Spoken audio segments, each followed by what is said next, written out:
ان میں مقصد جو ہے دنیا اور آخرت میں جلب منفعت ہے، یعنی انسان کو فائدہ پہنچے، اور مفاسد جو ہیں وہ انسان سے دور رہیں۔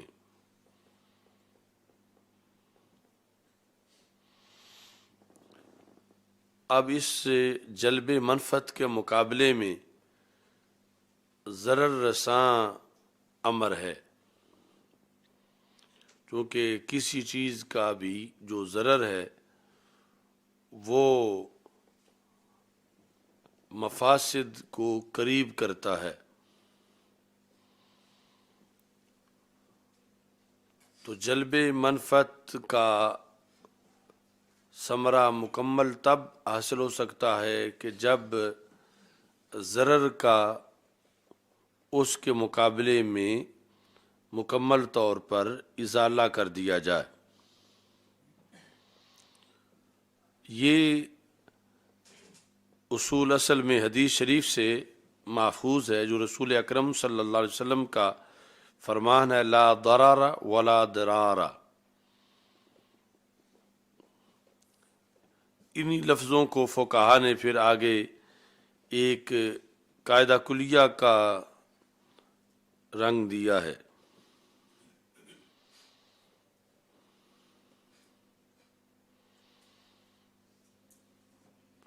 تو اس کے نتیجے میں یہ ہے کہ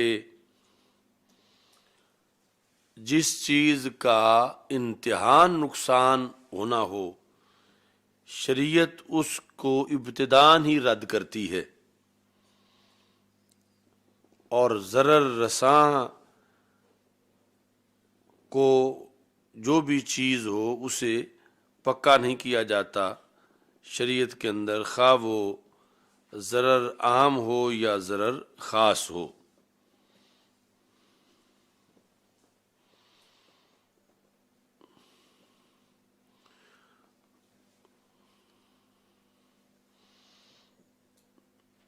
آگے فقہ کے بہت سے ابواب میں اس کا دخل ہے، اور اس سے پھر مختلف قواعد اور بھی اس پر مرتب ہوتے ہیں۔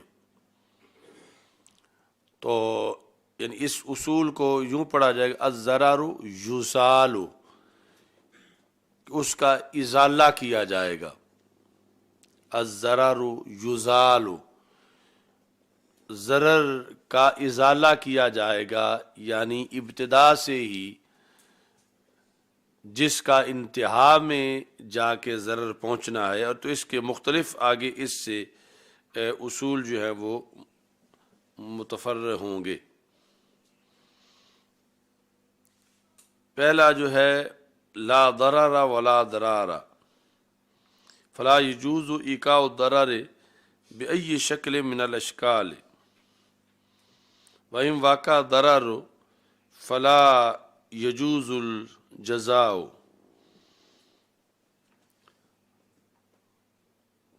تو ضرر کی کوئی شکل بھی ہو اس کو واقع کرنا جائز نہیں ہے، نہ ضرر ابتداً قبول کیا جائے گا، نہ انتہاً قبول کیا جائے گا۔ اس بنیاد پر اتلاف کا مقابلہ اتلاف سے نہیں ہوگا کہ ایک چیز جو ہے وہ تلف ہو رہی ہے تو اس کو اس کے مقابلے میں اتلاف سے ہی عمل کیا جائے، یعنی تلف کا مقابلہ تلف کے ساتھ، یہ درست نہیں ہے، بلکہ تلف کا مقابلہ زمان کے ساتھ اور عوض کے ساتھ، یہ پالیسی جو ہے وہ اپنائی جائے گی۔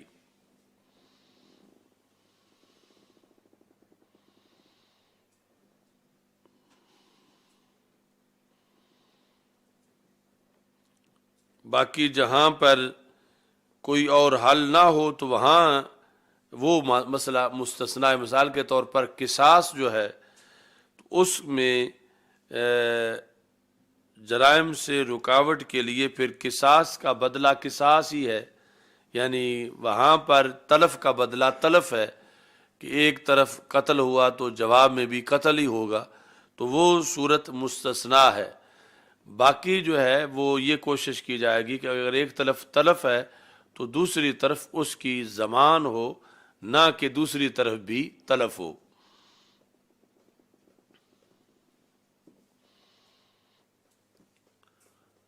باقی قصاص والا مستثنا ہے، چونکہ وہاں پر ہے وَلَكُمْ فِي الْقِصَاصِ حَيَاتٌ، تمہارے لیے قصاص میں حیات ہے۔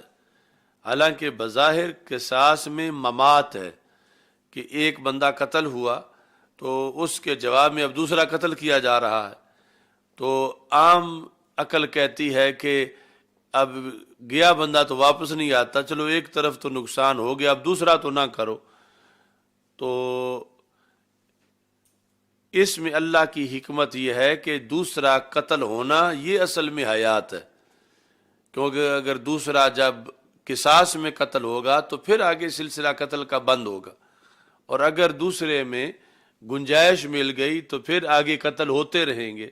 تو اس بنیاد پر اللہ تعالیٰ نے فرمایا وَلَكُمْ فِي الْقِصَاصِ حَيَاتٌ، کہ تمہارے لیے قصاص میں حیات ہے، اگرچہ بظاہر موت ہے لیکن آگے معاشرے میں سلسلہ مزید قتلوں کا رک جانے کے لحاظ سے قصاص جو ہے وہ حیات ہے۔ تو اس لیے کہتے ہیں فَيَجِبُ لِإِقَامَةِ الْعَدَالَةِ وَصِيَانَةِ الدِّمَاءِ وَالْحِفَاظِ عَلَى الْحَيَاةِ وَتَحْقِيقِ الْأَمْنِ، یعنی عدالت اور خونوں کے حفاظت کے لیے اور امن کے قیام کے لیے یہاں تلف کے مقابلے میں تلف ہی ہے، جو حقیقت میں تلف نہیں ہے، نتیجے میں جا کر وہ امن ہے اور وہ حیات ہے۔ تو اس کو مستثنا سمجھیں گے۔ باقی جو ہے وہ یہ ہوگا کہ ایسی پالیسی اپنائی جائے گی کہ یہاں ضرر کے مقابلے میں ضرر نہ ہو ظاہری طور پر بھی، اور تلف کے مقابلے میں تلف نہ ہو بلکہ ضمان ہو۔ آگے اصول ہے کہ الضرر یدفع بقدر الامکان، جس قدر ہو جائے ضرر اٹھایا جائے گا، جس قدر ہو سکے۔ وذالک بمنع الضرر قبل وقوعہ، تو ضرر کیسے اٹھایا جائے گا کہ ضرر کے وقوع سے پہلے اسے روکا جائے گا، اس واسطے کہ پرہیز علاج سے بہتر ہے۔ لأن الوقایۃ خیر من العلاج، پرہیز علاج سے بہتر ہے۔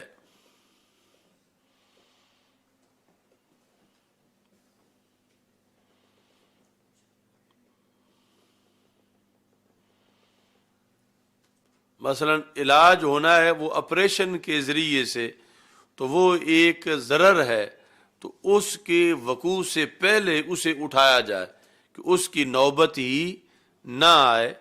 کس کے ذریعے سے؟ پرہیز کے ذریعے سے۔ وَلِذَالِكَ شُرِعَ الْجِهَادُ، یہ وجہ ہے کہ جہاد مشروع کیا گیا۔ لِدَفْعِ شَرِّ الْأَعْدَاءِ، کہ ویسے تو یعنی جہاد کے اندر لگتا ہے کہ خون اپنا بہتا ہے، اوروں کا بھی بہتا ہے، اور اس میں طبعاً کراہت بھی ہے، لیکن شر اعداء کو قبل اس کے کہ وہ شر پایا جائے، جہاد کے ذریعے سے اس شر کو روکنا، یہ ہے کہ ضرر کو بقدر امکان اٹھا دینا، یعنی قبل اس کے کہ وہ ضرر پایا جائے اس کو روکنے کا بندوبست کرنا۔ وہ ضرر کیا ہے؟ شر اعداء، روکنا کس طرح ہے؟ جہاد کے ذریعے سے۔ تو شر اعداء بڑا نقصان ہے کہ وہ آ کر مسلمانوں کی عورتوں کو لونڈیاں بنا لیں، بچوں کو قید کر لیں اور مسلمانوں کی ہر چیز پہ قبضہ کر لیں۔ تو یہ شر اعداء جو اسے روکنے کے لیے اس سے پہلے ہی ان کے خلاف جہاد کیا جائے، اگرچہ اس میں قیمت لگے گی مگر وہ تو نہیں ہوگی قیمت کے جو بعد میں شر اعداء کی شکل میں جو ضرر ہوگا۔ تو اس بنیاد پر ضرر کو پہلے قدر امکان جو ہے وہ دفع کیا جائے کہ وہ ضرر آ ہی نہ سکے۔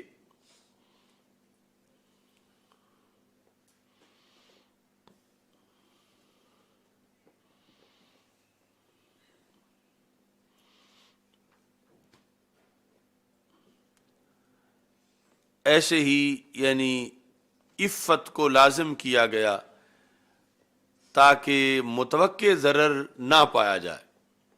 یعنی عفت کے اندر محنت مشقت وہ کم ہے اس ضرر کے مقابلے میں جو بعد میں آ سکتا ہے. اور ایسے ہی ایک بندہ سمجھدار نہیں ہے، سفیہ ہے، یعنی اس کو چیز بیچنے خریدنے کا پتہ نہیں، آسانی سے اسے کوئی فراڈ اس سے کر سکتا ہے، تو شریعت نے اس پر پابندی لگائی کہ اس کو خریدنے فروخت کرنے سے روکا جائے. تو اب یہ جو اس پر پابندی لگی ہے یہ ہے کہ بقدر امکان ضرر کو پہلے ہی روکا جائے، کیونکہ اگر پابندی نہ لگائی جائے اس سفی اور مبذر پر تو ہو سکتا ہے کہ پابندی کی وجہ سے جو اس پر بوجھ ہے اس سے کہیں زیادہ بوجھ اس پہ آ جائے کہ یہ ایسے سودے میں خود ہی کہیں بک جائے یا جان سے ہاتھ دھو بیٹھے یا اپنا سارے کا سارا جو ملک ہے وہ ختم کر بیٹھے. تو اس ضرر سے یہ ضرر چھوٹا ہے کہ اسے یہ کام ہی نہ کرنے دیا جائے. تو یہ ہے قانون کے الضرر یدفع بقدر الامکان، قبل اس کے کہ ضرر پایا جائے بقدر امکان اس ضرر کو اٹھا دیا جائے. یہ شریعت کا ایک قانون ہے. آگے الضرر لا یزال بمثلہ، جتنے درجے کا ضرر آنا ہے اتنے درجے کا ہی پہلے نقصان نہ کر لیا جائے، چونکہ وہ ہونا ہے تو اتنا یہ بھی کر لیا جائے. جب برابر ہے تو پھر وہ خود ضرر آ گیا تو پھر بھی اتنے نقصان ہونا ہے جتنا کہ اب ہو رہا.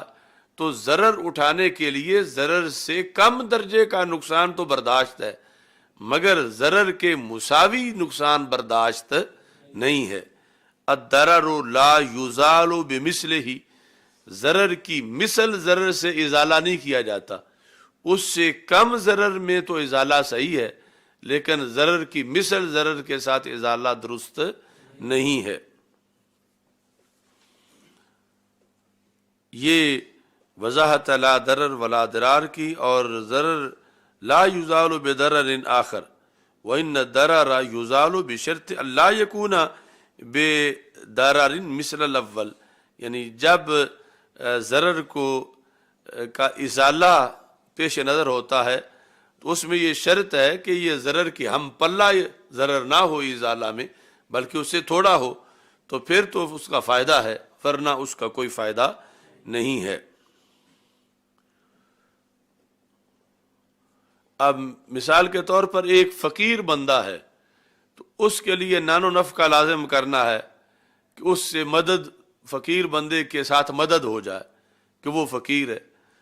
اب اگر اس فقیر کا نان و نفع کسی فقیر پر ہی لازم کر دیا جائے تو یہ جس طرح کا ضرر اٹھانا ہے ویسے ہی ضرر لانا بھی ہے کہ ایک فقیر کو تو آپ اس کے ساتھ اسے ریلیف دینا چاہتے ہیں اور دوسرے کو اتنا فقیر بنانا چاہتے ہیں مزید.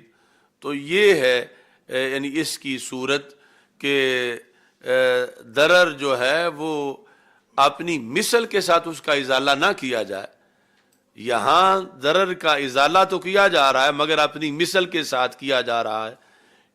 اگر کسی غنی پر فقیر کا ڈالا جائے تو پھر تو صحیح ہے، اور اگر فقیر کا خرچہ کسی فقیر پر ہی ڈال دیا جائے تو یہ ہوگا کہ ضرر کا اپنی مثل کے ساتھ ازالہ کیا جا رہا ہے اور یہ درست نہیں ہے. آگے ہے کہ جو ضرر اشد ہے اس کا ازالہ، یہ پڑھیں گے یزال، الضرر الاشد یزال بالضرر الاخف. جو ضرر اشد ہے اس کو ضرر اخف کے ساتھ جو ہے وہ زائل کیا جائے گا.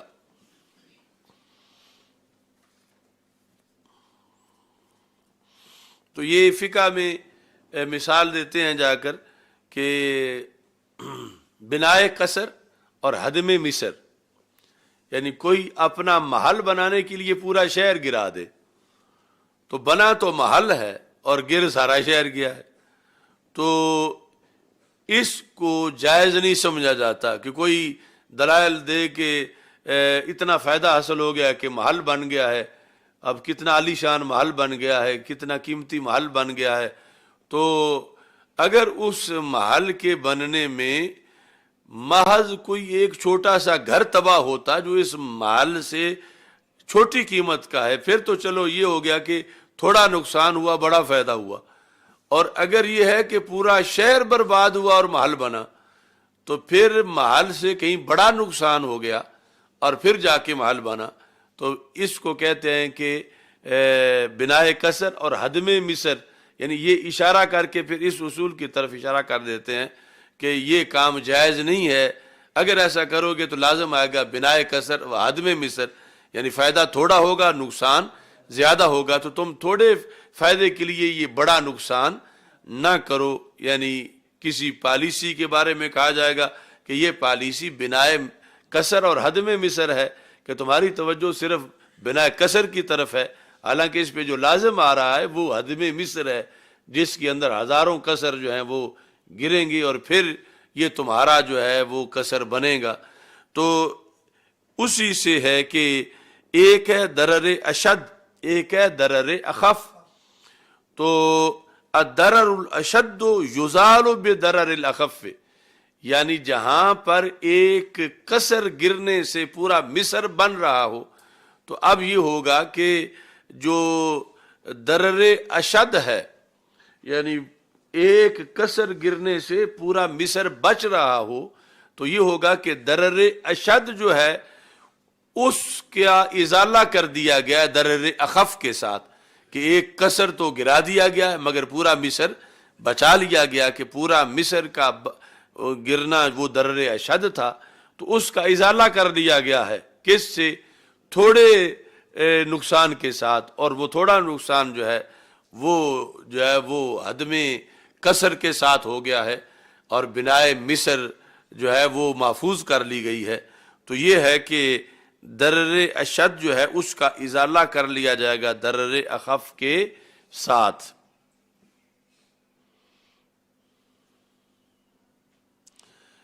لیکن یہ قاعدہ کلیہ نہیں ہے. وَهَذَا اسْتِثْنَاءٌ مِنَ الْقَاعِدَةِ الْأَصْلِيَّةِ فِي حَالَةِ عَدْمِ إِمْكَانِ إِزَالَةِ الضَّرَرِ إِلَّا بِضَرَرٍ آخر، کہ جہاں ازالہ ضرر کے بغیر ہو ہی نہیں سکتا، مساوی ضرر کے بغیر، وہ اس سے علیحدہ ہے، وہاں تو کرنا ہی پڑے گا. لیکن جہاں یہ ہے کہ چھوٹے ضرر سے بڑے ضرر سے بچا جا سکتا ہے، چھوٹا ضرر برداشت کر کے بڑے ضرر سے بچا جا سکتا ہے، تو وہاں یہ قانون لاگو ہوگا. 4 نمبر فَيُعْمَلُ بِالْأَخَفِّ كَنَفْقَةِ الْفَقِيرِ عَلَى الْغَنِيِّ، جس طرح کہ فقیر کا نفقہ جو ہے وہ غنی پہ لا دیا جائے. تو اب کیا ہوگا کہ ضرر اشد کو زائل کر دیا گیا ضرر اخف سے، کہ غنی پر آ گیا جو بوجھ یہ تھوڑا ہے، اور فقیر اگر ایسے ہی رہتا تو وہ ضرر زیادہ تھا. تو اشد ضرر جو ہے اس کا ازالہ کر دیا گیا ہے اخف ضرر کے ذریعے سے.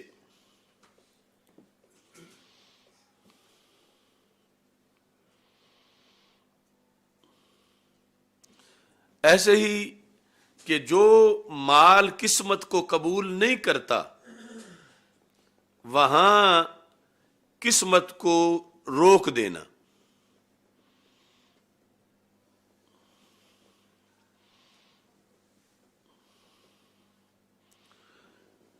مثلا ہیرا جو ہے، ہیرا اب تقسیم اگر اس کو کیا جائے تو کچھ بھی نہیں بچتا، یعنی ٹوٹ جانے کے بعد.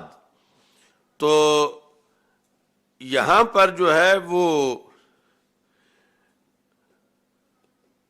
یہ صورتحال ہے کہ مساوی کا نقصان ہے. تو من قسمت المال الذی لا یقبل القسمت، تو یہاں پر یہ حکم دیا جائے گا کہ جو مال تقسیم کو قبول نہیں کرتا اگرچہ تقسیم نہ کرنے میں ضرر ہے مگر کرنے میں بھی اتنا ہی ضرر ہے، اس کے بعد وہ کسی کے فائدے کا بھی نہیں ہوگا۔ ایسے ہی حمام ایک ایسی چیز ہے یعنی جو اتنا قابل استعمال ہے کہ اگر وہ اکٹھا رہے تو پھر تو وہ فائدہ دے سکتا ہے، اگر آدھا آدھا کر لیا جائے تو وہ ایک کے لیے بھی فائدہ مند نہیں ہو سکتا، یعنی مکمل نقصان ہو جائے گا۔ تو اب یہاں پر بھی تقسیم کو جو ہے وہ روکا جائے گا، اگرچہ تقسیم نہ کرنے میں ضرر ہے مگر کرنے میں بھی اسی کی مثل ہے، تو یہ آپس میں مساوی سمجھے جائیں گے۔ لأن ضرر ترکت اخف من ضرر القسمت فی دیاء المال، تو یہاں پر یعنی چھوڑ دینے میں تقسیم کرنے کے اندر جو ہے وہ زیادہ ضرر ہے، چھوڑ دینے میں تھوڑا ہے، کم از کم ایک تو استعمال کر رہا ہے۔ تو اس بنیاد پر یعنی اس پہ عمل کیا جائے گا کہ جو ضرر اشد ہے اس سے بچنے کے لیے ضرر اخف پر عمل کر لیا جائے گا۔ اچھا جی، اب آگے اصول ہے کہ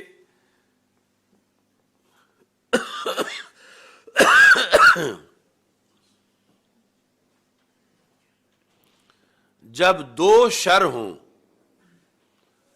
اور ان میں سے جو تھوڑا شر ہے پھر اسے قبول کیا جائے گا، لیکن اس میں بھی شرط ہے کہ جب تیسرا رستہ ہی کوئی نہیں، تیسرا رستہ ہی نہیں، تو پھر دو شر جو ہیں ان میں سے جو احون شر ہے اس کو اختیار کیا جائے۔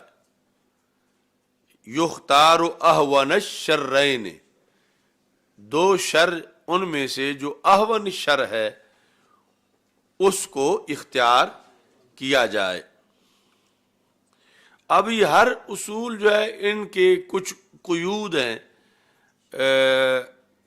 اور کچھ تقاضے ہیں اور حالات ہیں، ان کو پیش نظر رکھ کے پھر آگے انہیں نافذ کیا جا سکتا ہے۔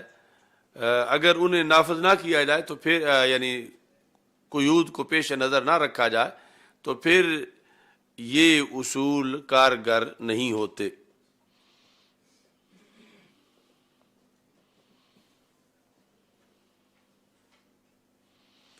مثلا اے فاروق چشتی سائیں اکی کھول لے۔ اچھا جی،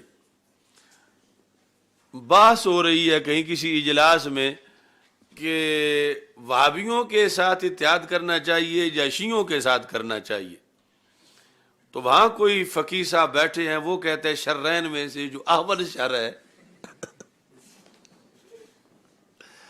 کہ یہ ہم نے اصول پڑھ رکھا ہے کہ جو احون الشرین ہو، شر تو دونوں ہی ہیں لیکن جو احون الشرین ہے وہ کر لینا چاہیے۔ تو یہ اصول نہیں چلتا یہاں پر، چونکہ اصل جو تیسرا پہلو ہے کہ دونوں سے ہی بچ رکھے، اپنے گھر بیٹھو، یعنی نہ شر چھوٹا استعمال کرو نہ شر بڑا استعمال کرو۔ یہ بھی تو راستہ ہے ایک کہ شر استعمال ہی نہ کرو، یعنی یہ تو اصول تب ہے کہ جب اور رستے ہی بند ہیں، کوئی راہ حیات بچی ہی نہیں، دو ہی رستے ہیں، ایک چھوٹا شر ہے دوسرا بڑا شر ہے، تو پھر اب دونوں میں سے جو چھوٹا شر ہے اس کو اختیار کر لیا جائے۔ اور جب تیسری شاہراہ بھی بچی ہوئی ہو تو جان بوجھ کے ادھر سے رخ موڑ کے اپنے آپ کو دو میں ہی لایا جائے، تو یہ اس اصول کی جگہ ہی نہیں ہے کہ اس کو یہاں پر نافذ کیا جائے۔ جس طرح پچھلا زمانہ تھا کہ نون لیگ سے ملنا چاہیے یا پیپلز پارٹی سے ملنا چاہیے، بے نظیر کے زمانے میں ایک اجلاس ہو رہا تھا تو کہتے ایک ہے بڑی بدی ایک ہے چھوٹی بدی، تو یہ اسی اصول کو سامنے رکھ کے کہ بڑی بدی سے بچنا چاہیے، چھوٹی کو ملا لینا چاہیے۔ تو یہ یعنی ساتھ دیکھنا پڑے گا کہ کیا بدی کے بغیر گزارا نہیں ہو سکتا؟ اگر بدی کے بغیر ہو سکتا ہے تو پھر تو یہ اصول چلتا ہی نہیں۔ یہ تب چلتا ہے کہ جب بس رہ ہی دو بدیاں ہی گئی ہیں کہ ان میں سے کسی ایک کو ضرور ساتھ ملانا پڑے گا یا ملنا پڑے گا، تو پھر یہ ہے۔ اچھا جی، آگے یہ ہے کہ اذا تعارضت مفسدتان، جب دو مفاسد متعارض آ جائیں، دو مفسدات، رویا اعظمہما ضررا بارتکاب اخفہا وہی کالسابقۃ، جو پہلے قانون کی طرح ہی ہے کہ یہاں رعایت کی جائے گی کہ بڑے ضرر سے بچا جائے۔ کیسے؟ چھوٹے ضرر کا ارتکاب کر لیا جائے تو بڑے ضرر سے بچا جائے۔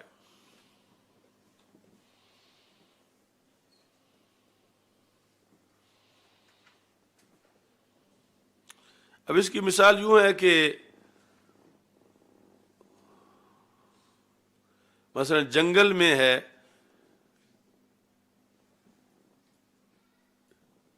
جس جگہ پہ بندہ بیٹھا ہے اس کا دروازہ نہیں،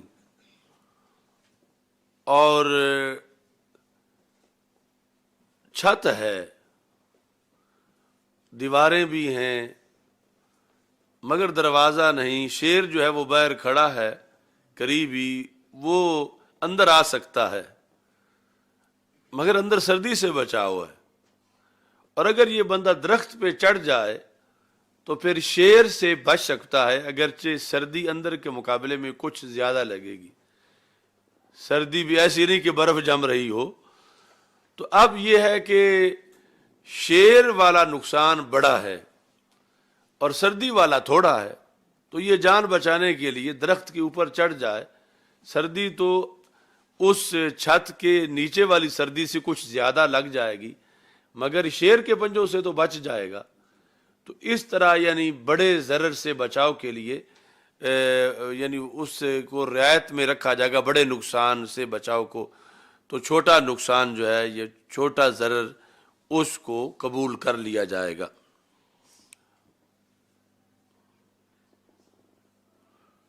اور یہ بھی اس صورت میں ہے کہ جب بھاگنے کی کوئی جگہ نہیں ہے، اور اگر ٹھیک ٹھاک بھاگ سکتا ہو تو پھر مجبوری کیا ہے وہاں کہ ان دو ضرروں میں سے ایک ضرر کوئی اختیار کرے اور دوسرے کی رعایت کرے کہ بچ جانے کا باقاعدہ اور چانس بھی موجود ہیں۔ اچھا جی،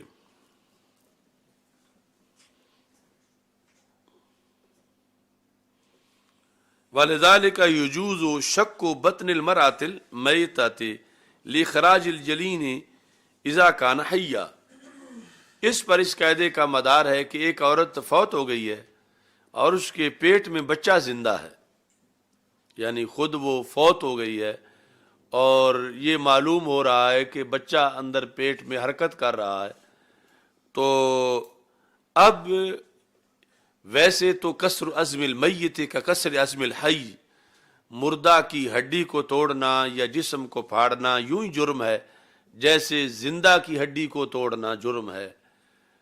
تو دوسری طرف جو بچہ ہے اس کی زندگی کا معاملہ جو ہے وہ زیادہ اہم ہے، یہ تو پہلے فوت ہو چکی ہے، اگرچہ فوت ہونے کے بعد عدم جواز ہے چیر پھاڑ، لیکن اس عدم جواز کے مقابلے میں اس کا قتل جو اندر بچہ ہے وہ زیادہ مسئلہ ہے۔ تو یہاں پھر یہ کہا جائے گا کہ یعنی اس کا پیٹ چاک کر کے بچے کو باہر نکالا جائے کہ تھوڑا ضرر جو ہے اس کو برداشت کر لیا جائے اور زیادہ ضرر سے بچا جائے، یا چھوٹے شر کو اختیار کر لیا جائے اور بڑے شر سے بچا جائے۔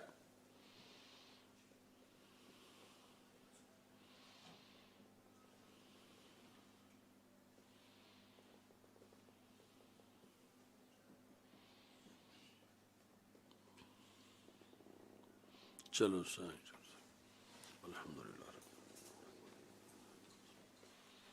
استغفر اللہ لا الہ الا اللہ،